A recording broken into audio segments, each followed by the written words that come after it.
that I published as part of a series of articles on vaccines and vaccinations over a 2-year period in today's veterinary practice.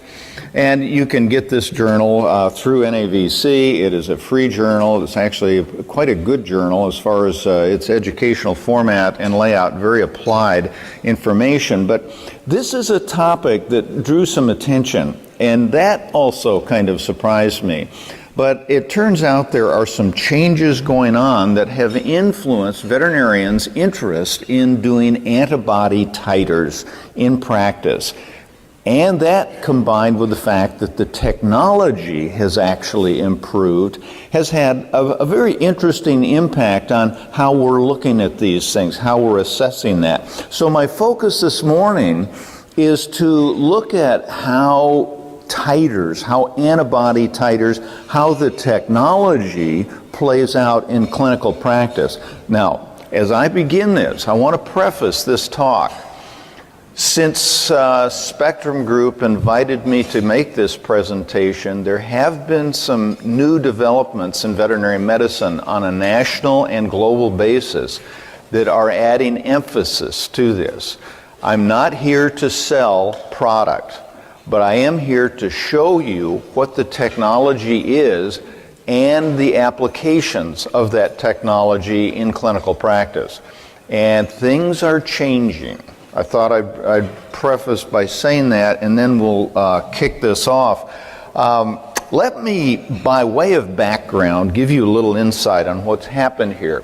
What I've got listed on this is kind of the nidus wherein all of this titer issue began to surface. Now, I've been writing AHA and AAFP vaccination guidelines since they began.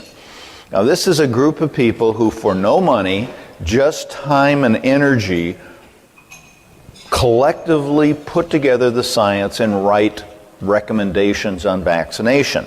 Now, the science is there. We know this very clearly, that the vaccines that we are using for what we call the core vaccines, distemper, parvo, adeno for the dog, and panleuk, herpes, and calicium for the cat, we are all using excellent vaccines. This is not a manufacturer-specific thing. We've got excellent products.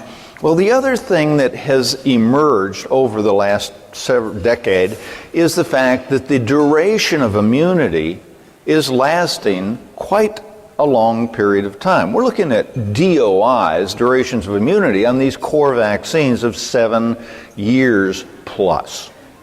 And what have we been doing? What's our paradigm? Every dog, every cat gets every vaccine every year. And that has been challenged as we wrote the vaccination guidelines. And I want to tell you that there haven't been a lot of situations that I've been involved in where I lecture on a contentious issue, but this was one of them. I mean, quite honestly, when you get up in front of a group of veterinarians and say, hey, you don't need to give these vaccines every year, you can give them every 3 years. And they'll still be protected and well immunized, and that's when people actually threw food at me from the audience. That's happened. This didn't go down well. This was a bit of a bitter pill for the profession to follow. Now, I am still very much engaged in national and international vaccination guideline development of that. Now, talk about the protected side of the PIE. This is relevant to vaccines. This is new. And in the last, I'd say probably almost 10 years, these tests have been evolving in veterinary medicine. There are 2 of them now. The VaxiCheck test is the one that's represented here today through the Spectrum Group and distributed through them. Then there's also TiterCheck, which is a symbiotics product. And VaxiCheck, which is developed out of Israel by Biogal, has an interesting, we've been watching this for some time now, allows you to do point-of-care testing for antibody for the cat and the dog. That's somewhat novel. And you can obtain quickly in your practice titers for distemper, parvo, adenovirus, panleuk, herpes, and calicium. the results are reported in a semi-quantitative way.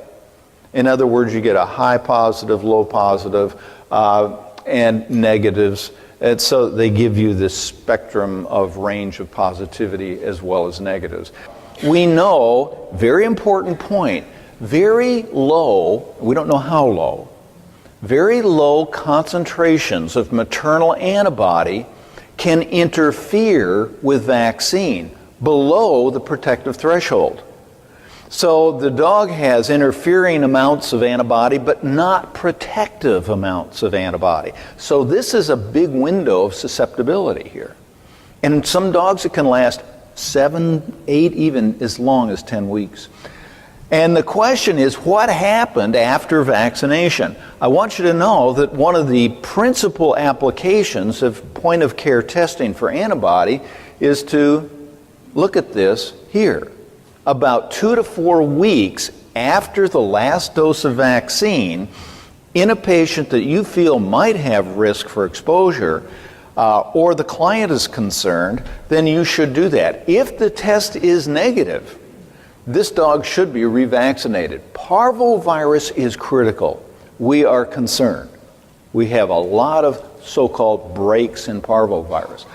So if they are negative 2 to 4 weeks later, at this point, now you're out around 20 weeks, we would absolutely advocate a booster dose at that point. Very, very important concept in the application. And just pulled this off, this is a January 2015 article out of the Bellingham Herald in Nevada, in an area where we have been dealing with parvovirus outbreaks. A shelter is shutting down because they've had, 11 cases of canine, parvovirus in this case. We are seeing a lot of this. We are also seeing the horrific mistake of shelters saying, well, we need to depopulate, let's kill them all.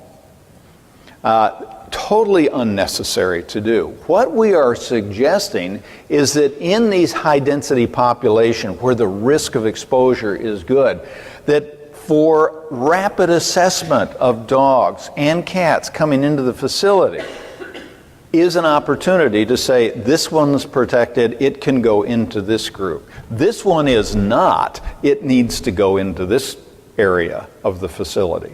And mitigate the risk of exposure. Another side of this that has become very, very important and very applicable is in outbreak management. Shelters are understaffed, underpaid, and underloved. And I'll tell you, they're facing some real obstacles. They don't prevent infectious disease. All they can do, if you've ever done shelter medicine, is manage infectious disease. Point-of-care antibody testing is a critical value for that shelter that I showed you in Nevada. In other words, to go in and do the assessments. Well, these animals all have a positive titer for parvovirus.